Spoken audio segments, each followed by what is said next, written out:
Hey, everybody, welcome in. This is TYT Sports. That is Denise Jones. And that is Rick Strom. Oh, coming back with a master plan. All right, so real quick, before we get into everything regarding Chris Paul, what we need you all to do is go to the App Store. You need to search TYT Plus, and you are going to see the brand new, spanking free TYT app. Dun, dun, dun. It's a win-win. It is a win-win. So it made room in my phone. Yeah. My phone has a bunch of apps. If I can make room, you can make room. And here's what we then have as the catchphrase, tap that app. So, tyt.com/app, download it. It is absolutely free. Chris Paul, certainly not a free commodity for the Houston Rockets. He was incredible last night, Denise Jones. Beyond joined Michael incredible. Jordan as the only players to record 40 points and 10 assists in a series-clinching playoff game. Here is what the head coach Mike D'Antoni had to say on Chris Paul last night. It's a little bit of an indictment on our league that, you know, he could have a little bit of a label. And if you really watch the games and watch how he played in those games, he's been unbelievable a lot. I mean, just not tonight. I think tonight was obviously because you win and you get to the, you know, when he did it. But if you watch other performances, he's had this before. And he's just been, yeah, I just can't, you know, what he did tonight was incredible. That was fun to watch. Let's be real. Beyond fun to watch. Beyond fun. The shot that he had from like 28 feet off the glass as the shot clock was winding down, that's when you sort of knew, okay, it's their night. Yeah, That's he's on fire. Yeah, he's very much on fire. So, on top of that, according to Elias, Chris Paul is the first player to have 40 points, 10 assists, 0 turnovers in a playoff game since it became an official stat in 77-78. On top of that, Paul has been to the postseason 10 times and 13 tries on 3 different teams, never advancing past the second round until now. He's come close, like really close, losing 2 Game 7s in the second round.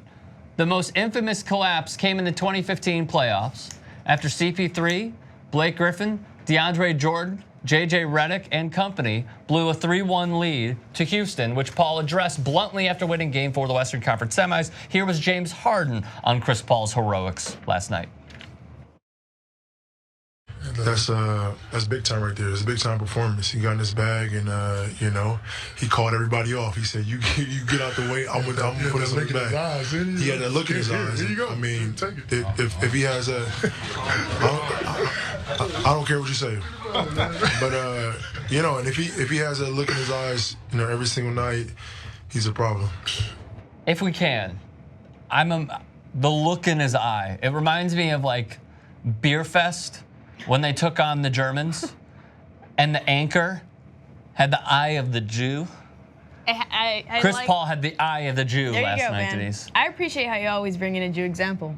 I appreciate that so much. I appreciate you appreciating me appreciating you appreciating, as J.R. Jackson and I discussed on our very first podcast of TYT Sports yesterday, how you didn't throw a Jew and you went, Jew. You know what I'm saying? Yes. You don't need to emphasize in the Jew. Totally. No, but it was like the fact that he's never made it to the Western Conference Semis. In the way that he did in the performance that he had. Finals, excuse me. He's been in the semis. Finals. In the performance that he had with this game, and I want to say last night, but it's one of those situations where he didn't have a turnover. He didn't have any turnovers. He had 10 assists, 41 points. He practically, in a sense, carried the team as far as. Oh, he carried them last night. Not even in a sense, in the full sense. No, but I wanted to touch on, aside from stats, like the way that when James Harden was in the press conference and he said, you know what, like he definitely checked us all and he definitely had us all going and he's a veteran in the league, you know, and sometimes you depend on players like that. And it's a perfect example as to why you can't just depend on young talent. You need to have somebody in there who's seasoned in the league, who knows exactly what he's doing, who knows what the team needs to get to, you know, the position that they're in right now. So to your point, remember what happened, and we'll get to this in a moment because it's our very next story, but Donovan Mitchell relying on a young player. He goes out, the Utah Jazz lose after he put up 20 plus in the third quarter. So sticking with Chris Paul, was this, let me read this and then I'll ask you this question. In 85 career playoff appearances, not including the Game 5 win, Chris Paul is averaging 21 points per game, 48% shooting, 9 assists, 5 rebounds, 2 steals. According to Stat News, yes. Just 6 other players have averaged those numbers. Let me read that again. Averaging 21 points per 48% shooting, 37% from 3, 9 assists, 5 rebounds, 2 steals. Only 6 other players have those numbers. Michael Jordan, Allen Iverson, Mo Cheeks, Isaiah Thomas, Mookie Blaylock, Baron Davis. Pretty good. Chris Paul has shot better from the field than 5 of them, and better than all 3 of them. So on top of that, was this a fair title to have that he couldn't get to the finals, Western Conference Finals? Was it all on him?